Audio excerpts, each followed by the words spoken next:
અરવલ્લી જિલ્લાના મોડાસા નગરમાં વિશ્વ હિન્દુ પરિષદના ઉત્તર ગુજરાત પ્રાંતના મંત્રીનો પ્રવાસ. રિપોર્ટર અજય ભાટિયા સાથે Alpesh Patel, DT news live 24 Aravalli.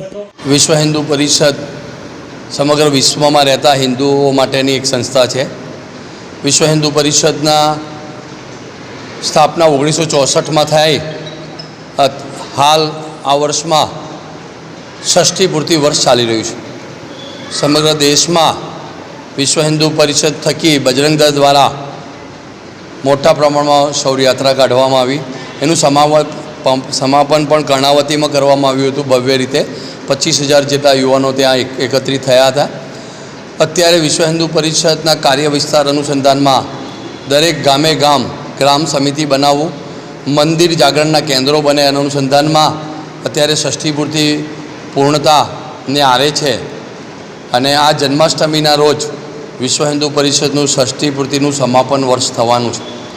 Aravalli જિલ્લામાં આજ રોજ જિલ્લા બેઠક હતી અને એમાં દરેક પ્રખંડ કેન્દ્રો એટલે તાલુકા કેન્દ્ર સુધીમાં ભવ્યાતિ ભવ્ય જન્માષ્ટમી મહોત્સવ હિન્દુ સમાજ દ્વારા ઉજવાશે. તેમાં વિશ્વ હિન્દુ પરિષદે છેલ્લા 60 વર્ષમાં હિન્દુ સમાજ માટે કરેલા કાર્યોની ઉપલબ્ધિ અને સંકલ્પ કરીશું હિન્દુ સમાજના સંસ્કૃતિના ઉચ્ચ સ્થાને કઈ રીતે લઈ જઈ શકાય અને હિન્દુઓનું ગૌરવ વધે એવા કાર્યો વિશ્વ હિન્દુ પરિષદ દ્વારા જે થનાર છે એની ચર્ચા કરવામાં આવી. આજ રોજ ખાતે સાંઈ મંદિર મોડાસા ખાતે આ કાર્યક્રમ કરવામાં આવ્યો. જય શ્રી રામ, ભારત માતા કી જય.